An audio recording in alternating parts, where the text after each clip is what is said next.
NIA ने अभी तक अल-फलाह मेडिकल कॉलेज के 30 डॉक्टर्स के बयान दर्ज किए हैं। सभी से आतंकी उमर के बारे में सवाल जवाब किए गए हैं। 30 डॉक्टरों के बयान अब तक दर्ज किए गए हैं। पूछताछ में साथी डॉक्टर्स ने बताया कि उमर का व्यवहार काफी रूड रहता था। उमर चुनिंदा लोगों को ही अपने कमरे में आने देता था। उमर का एक फोन जम्मू कश्मीर पुलिस के कब्जे में है। उमर के उस फोन में 4 वीडियोज जांच एजेंसी को मिले हैं, जिनमें से एक वीडियो ये भी सामने आया जिसमें आतंकी उमर जिहाद और ह्यूमन बम को सही ठहरा रहा था। बाकी के 3 वीडियोज उसी तरह उमर द्वारा बनाए गए हैं। तो 4 वीडियोज अब तक सामने आए हैं, जिसमें से एक तो जिसमें वो ह्यूमन बॉम्ब को जस्टिफाई करता हुआ दिख रहा था। 3 से 5 मिनट तक के ये वीडियोज हैं। उमर के फोन के जरिए जांच एजेंसी उमर के मददगारों की तलाश में जुटी हुई है। तो अब तक 30 डॉक्टर्स के बयान दर्ज किए गए हैं। डॉक्टर्स ने यह बताया है कि कुछ चुनिंदा लोगों को ही वो अपने कमरे में आने देता था और उसके फोन से अब तक 4 वीडियोज बरामद हुए हैं। जतिन हमारे सहयोगी जुड़ गए हैं, सीधा उनके पास लिए चलते हैं अपडेट के लिए। जतिन, 30 डॉक्टर्स ने और क्या क्या बताया है और जो बाकी के 3 वीडियोज है उसमें क्या है या हो सकता है? बिल्कुल, देखिए ये 30 डॉक्टर अल-फलाह मेडिकल कॉलेज से ही जुड़े हुए हैं, जिनके स्टेटमेंट एनआईए ने दर्ज किए हैं। इन डॉक्टर से डॉक्टर उमर के बारे में जानकारी ली कि उसका व्यवहार किस तरीके से था, साथ ही मुजम्मिल शाहीन ये क्या आपस में रहते थे, उनके बारे में जो तमाम गतिविधियां हैं वो सिक्योरिटी फोर्सेज जानने की कोशिश कर रही थी। लेकिन एनआईए को बहुत चौंकाने वाली बातें इन डॉक्टर्स के स्टेटमेंट के बाद पता लगा कि उमर बहुत ही रूड रहता था। वो ज्यादातर लोगों से बात नहीं करता था, बहुत रूडली बात करता था और खास तौर पर जो एक तरीके से दूसरे समुदाय के लोग हैं उनसे व्यवहार उसका अच्छा नहीं था। यह भी जानकारी मिली कि जब सिक्योरिटी फोर्सेस उमर के रूम में पहुंची तो उसका रूम बेहद गंदा रहता था। लेकिन तमाम जो 30 डॉक्टर से उमर के बारे में जब जानकारी जुटाई गई तो यह बताया गया कि उमर अपने कमरे में किसी को भी आने नहीं देता था। गिने चुने लोग होते थे, जिसमें डॉक्टर मुजम्मिल शामिल था और डॉक्टर शाहीन जो है वो शामिल थी और एक शोएब नाम का जो शख्स है। सिर्फ ये 3-4 लोग ही जो उमर है उसके कमरे में जा सकते थे। हालांकि सिक्योरिटी फोर्सेस जब उमर के उसी 17 नंबर बिल्डिंग जो कि अल-फलाह कैंपस के अंदर बना हुआ है, 17 नंबर बिल्डिंग, वहां के रूम नंबर 4 में पहुंचती है तो रूम बहुत ही मेसी था। ये सिक्योरिटी फोर्सेस ने हमें अभी बातचीत करते हुए बताया और ये भी बताया कि एफएसएल ने जब उस रूम के उमर के रूम की जांच शुरू की थी तो काफी सारे ट्रेसेस अमोनियम नाइट्रेट के उमर के रूम से भी मिले थे। तो ये 30 डॉक्टर जिन्होंने उमर, मुजम्मिल और शाहीन के बैकग्राउंड के बारे में, उनका बिहेवियर किस तरीके से था, किस तरीके से वो पेशेंट से ट्रीट करते थे और आपस में कहां-कहां उनकी गैदरिंग होती थी, इन सभी सीक्वेंस को क्रिएट करने की कोशिश एनआईए के द्वारा की गई थी। लेकिन उमर का एक फोन जो कि इस समय जम्मू कश्मीर पुलिस के पास है, उस फोन को जब खंगाला गया तो यह पता लगा कि 4 वीडियो दरअसल उमर ने बनाए थे, जिसमें से एक वीडियो हमने शुरुआत में अपने दर्शकों को दिखाया था कि कैसे वो जिहाद को और ह्यूमन बॉम्बिंग को प्रमोट करता हुआ नजर आ रहा था, उसको सही रास्ता बता रहा था। उसी तर्ज पर 3 और वीडियो उमर के द्वारा बनाए गए थे। ये वीडियो उसने अलग अलग प्लेटफॉर्म पर शेयर किए थे। ये वो प्लेटफॉर्म थे जिसमें से एक ग्रुप जो कि चीनी भाषा में उसका टाइटल है, जो कि सिक्योरिटी फोर्सेस ने क्रैकडाउन किया, वहां पर भेजा गया था। डार्क वेब पे कुछ वीडियोस जो है वो भेजे गए थे। इन वीडियोस के जरिए उमर एक मैसेज क्रिएट करता था और शुरुआत से जो जांच एजेंसी इस पूरे मामले को इन्वेस्टिगेट कर रही है एनआईए, वो शुरुआत से ये इशारा कर रहे हैं कि उमर की सोच आईसिस के तर्ज पर थी।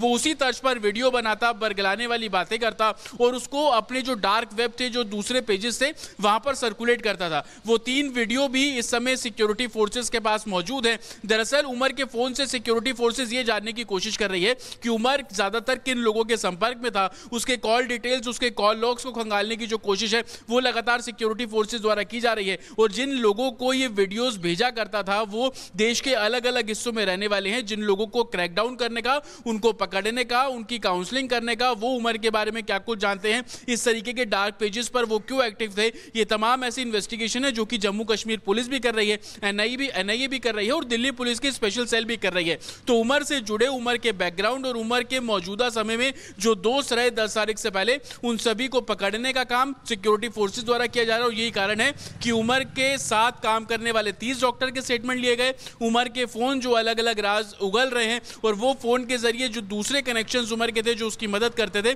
उन सभी को पकड़ने का काम, क्रैकडाउन करने का काम जो है वो सिक्योरिटी फोर्सेस द्वारा किया जा रहा है। जी जतन, जो जानकारी निकलकर सामने आई है उसके अनुसार वो कुछ चुनिंदा लोगों को ही अपने कमरे में जाने देता था। तो ये लोग कौन थे? ये उसके दोस्त थे? क्या उनका बैकग्राउंड कश्मीर से जुड़ा हुआ था या फिर इससे किसी दूसरे माध्यम से मिल रहे थे? इसके बारे में कोई जानकारी आई है क्या?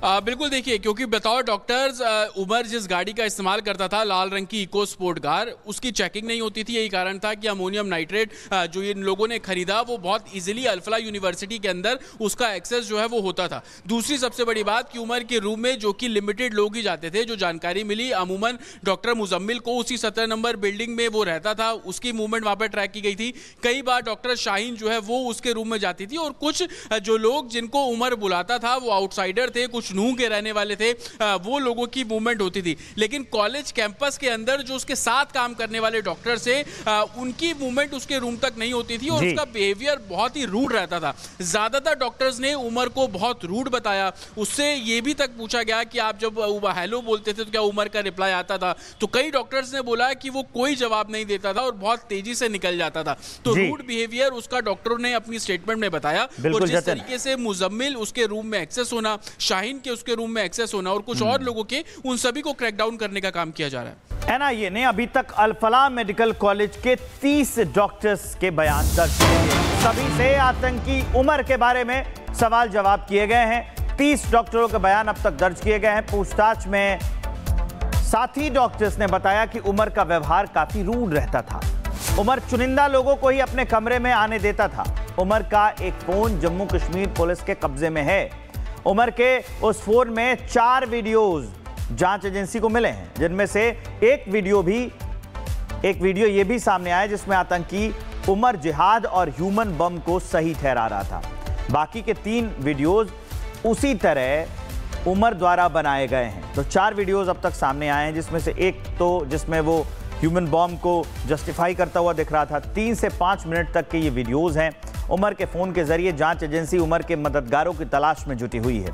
तो अब तक 30 डॉक्टर्स के बयान दर्ज किए गए हैं। डॉक्टर्स ने यह बताया है कि कुछ चुनिंदा लोगों को ही वो अपने कमरे में आने देता था और उसके फोन से अब तक 4 वीडियोस बरामद हुए हैं। जतिन हमारे सहयोगी जुड़ गए हैं, सीधा उनके पास लिए चलते हैं अपडेट के लिए। जतिन, 30 डॉक्टर्स ने और क्या क्या बताया है और जो बाकी के 3 वीडियोज है उसमें क्या है या हो सकता है? बिल्कुल, देखिए, ये 30 डॉक्टर अल-फलाह मेडिकल कॉलेज से ही जुड़े हुए हैं, जिनके स्टेटमेंट एनआईए ने दर्ज किए हैं। इन डॉक्टर से डॉक्टर उमर के बारे में जानकारी ली कि उसका व्यवहार किस तरीके से था, साथ ही मुजम्मिल, शाहीन ये क्या आपस में रहते थे, उनके बारे में जो तमाम गतिविधियां हैं वो सिक्योरिटी फोर्सेज जानने की कोशिश कर रही थी। लेकिन एनआईए को बहुत चौंकाने वाली बातें इन डॉक्टर्स के स्टेटमेंट के बाद पता लगा कि उमर बहुत ही रूड रहता था। वो ज्यादातर लोगों से बात नहीं करता था, बहुत रूडली बात करता था और खास तौर पर जो एक तरीके से दूसरे समुदाय के लोग हैं उनसे व्यवहार उसका अच्छा नहीं था। यह भी जानकारी मिली कि जब सिक्योरिटी फोर्सेस उमर के रूम में पहुंची तो उसका रूम बेहद गंदा रहता था। लेकिन तमाम जो 30 डॉक्टर से उमर के बारे में जब जानकारी जुटाई गई तो यह बताया गया कि उमर अपने कमरे में किसी को भी आने नहीं देता था। गिने चुने लोग होते थे, जिसमें डॉक्टर मुजम्मिल शामिल था और डॉक्टर शाहीन जो है वो शामिल थी और एक शोएब नाम का जो शख्स है। सिर्फ ये 3-4 लोग ही जो उमर है उसके कमरे में जा सकते थे। हालांकि सिक्योरिटी फोर्सेस जब उमर के उसी 17 नंबर बिल्डिंग जो कि अल-फलाह कैंपस के अंदर बना हुआ है, 17 नंबर बिल्डिंग, वहां के रूम नंबर 4 में पहुंचती है तो रूम बहुत ही मेसी था। ये सिक्योरिटी फोर्सेस ने हमें अभी बातचीत करते हुए बताया और ये भी बताया कि एफएसएल ने जब उस रूम के उमर के रूम की जांच शुरू की थी तो काफी सारे ट्रेसेस अमोनियम नाइट्रेट के उमर के रूम से भी मिले थे।